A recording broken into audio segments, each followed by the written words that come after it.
दोस्तों नमस्कार। रोज की तरह आज भी एक विशेष खबर आपके लिए लेके आए हैं। चैनल पर नए हैं तो दोस्तों सब्सक्राइब जरूर करें, लाइक करें, शेयर जरूर करें।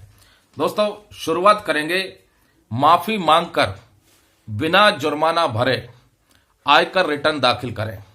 बहुत अच्छा है, एक आपके लिए सुविधा है। इसको जरा समझ लीजिए, फिर बात करेंगे देश के केंद्रीय कर्मचारियों के और पेंशन भोगियों के मुद्दों के ऊपर लेटेस्ट अपडेट क्या आई है उसके बारे में।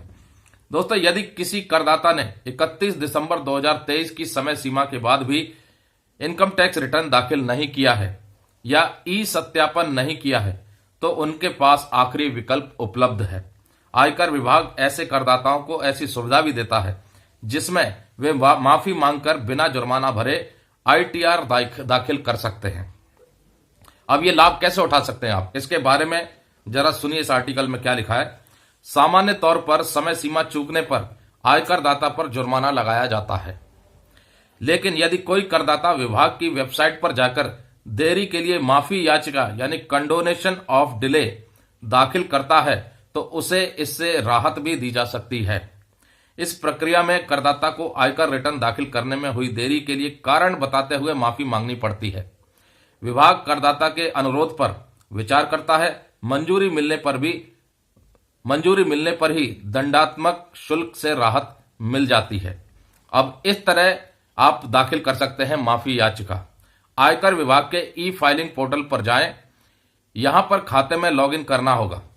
इसके बाद सर्विसेज विकल्प में जाना होगा। मेन्यू को स्क्रॉल करने पर कंडोनेशन रिक्वेस्ट का विकल्प दिखाई देगा। इस पर क्लिक करने पर क्षमादान अनुरोध के प्रकार का चयन करें। इसके बाद आप आईटीआर वी जमा करने में देरी पर क्लिक कर सकते हैं। इसके बाद सिस्टम माफी अनुरोध के लिए विकल्प देता है। यह प्रक्रिया 3 चरणों में पूरी होती है। पहले चरण में आपको आईटीआर चुनना होगा, इसके बाद देरी का कारण बताना होगा, आखिरी चरण में अनुरोध सबमिट करना होगा। करदाताओं को ये शर्तें पूरी करनी होंगी। कुछ शर्तें भी होती हैं दोस्तों, ये शर्तें पूरी करनी होती हैं इनकम टैक्स पेयर्स को। क्या शर्तें हैं? करदाता को ई फाइलिंग पोर्टल का रजिस्टर्ड यूजर होना चाहिए, उसका पैन बैंक खाते से लिंक होना चाहिए, बैंक खाता मान्य हो और ई सत्यापन सक्षम हो। विभाग की अनुमति के बाद ही रिटर्न जमा कर सकेंगे। इस सुविधा का इस्तेमाल पहली बार चूकने पर ही किया जा सकता है। तो इनकम टैक्स रिटर्न अगर आपने फाइल नहीं किया है तो आप माफी मांग करके भी बिना किसी जुर्माने के इनकम टैक्स रिटर्न फाइल कर सकते हैं। ये सुविधा भी आपको इनकम टैक्स डिपार्टमेंट देता है। और दोस्तों सरकार की तरफ से अब कंपनियों के ऊपर दाम घटाने के निर्देश जारी किए जा रहे हैं और कंपनियों पर दबाव बन रहा है चीजों के दाम घटाने को लेकर के। खबर क्या है? केंद्र सरकार ने महंगाई से राहत देने की तैयारी की है। इस कड़ी में लोकसभा चुनाव से पहले खाद्य तेल की कीमतों में नरमी देखने को मिल सकती है। सरकार ने खाद्य तेल बेचने वाली कंपनियों को इनके दाम घटाने को कहा है। इस बात पर कंपनियों को पत्र लिखा गया है। उपभोक्ता मामलों के मंत्रालयों ने इन कंपनियों को खाद्य तेल के दाम अंतर्राष्ट्रीय बाजार के अनुरूप लाने को कहा है। मंत्रालय ने कहा है कि सोयाबीन, सूरजमुखी और पाम ऑयल के दामों में अंतर्राष्ट्रीय बाजार की कीमतों के सापेक्ष कम किया जाना चाहिए, जो पिछले कुछ समय से नहीं हो रहा है। सरकार की तरफ से क्या कदम उठाए गए हैं उसको जरा समझ लेते हैं। सरकार ने इसी साल जून में crude palm oil, sunflower oil और सोयाबीन तेल के आयात शुल्क पर 5% की कटौती की थी। इन खाद्य तेलों पर 15.5% की कस्टम ड्यूटी लगती थी, इसे घटाकर 12.5% कर दिया गया था। इस मामले में मार्च तक राहत संभव दिखाई दे सकती है। और लिखा है आगे, वहीं इस क्षेत्र से जुड़े जानकारों का कहना है कि खाने के तेल के दाम एकदम से कम करना संभव नहीं हो पाएगा।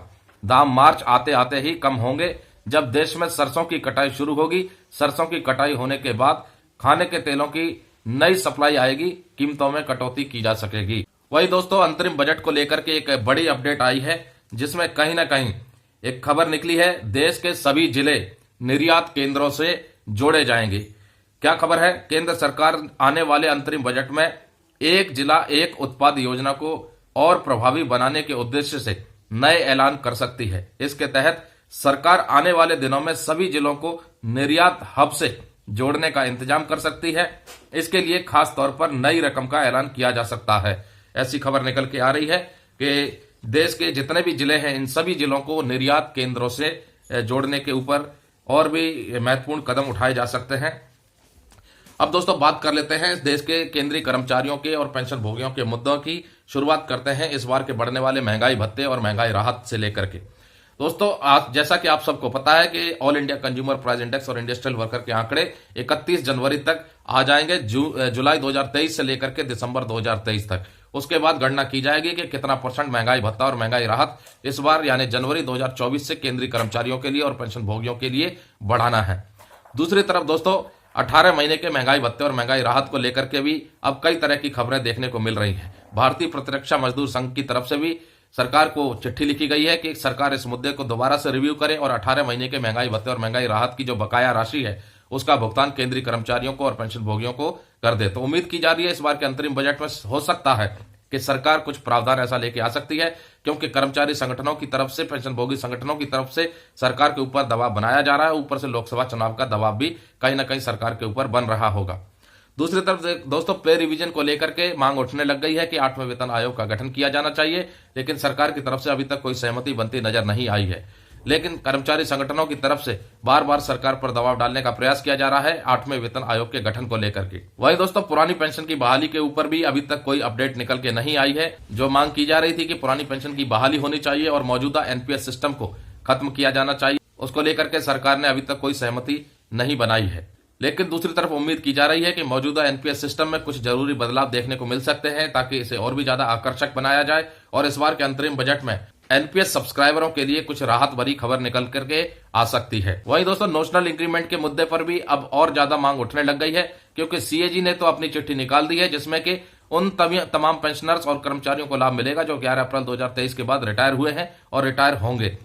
लेकिन उससे पहले के जो पेंशनर हैं उनके लिए अभी राहत भरी खबर निकल के नहीं आई है। इंतजार है department of personal and training की तरफ से जल्द ही तमाम उन पेंशनर्स के लिए जो जून 2006 के बाद, जैसा कि सुप्रीम कोर्ट के आदेश के अनुसार पिटिशनर को रिलीफ दी गई थी कि 30 जून 2006 से जो पिटिशनर पेंशन गए थे, जो वेतन बढ़ोतरी का लाभ लिए बगैर रिटायर हो गए थे, उनके लिए रिलीफ दिया गया था। और वहीं से मांग उठ रही है कि 30 जून 2006 से इसे लागू करना चाहिए। अभी इंतजार है कि department of personal and training की तरफ से किस तरीके के निर्देश आते हैं, क्योंकि लाखों अभी भी पेंशनर्स ऐसे हैं जो 30 जून 2006 से लेकर के 11 अप्रैल 2023 के बीच में रिटायर जा चुके हैं। वहीं दोस्तों 1 रैंक 1 पेंशन 3 को लेकर के भी अब चर्चाएं तेज होने लग गई हैं और माना जा रहा है कि 1 रैंक 1 पेंशन 3 तय समय पर मिलने की संभावना पूरी नजर आ रही है। तो सुप्रीम कोर्ट की तरफ से भी टिप्पणी की गई थी कि अगला जो 1 रैंक 1 पेंशन 3 की पॉलिसी है उसे सही समय पर लागू किया जाए और पेंशनर्स को यानी पूर्व सैनिकों को उसका भुगतान सही समय पर हो सके। तो दोस्तों सुबह की बड़ी खबरों में बस इतना ही। फिर मिलेंगे किसी नई अपडेट के साथ। वीडियो अच्छी लगी हो तो लाइक कीजिए, शेयर कीजिए और कमेंट करना ना भूलिएगा। नमस्कार दोस्तों, जय हिंद, जय भारत।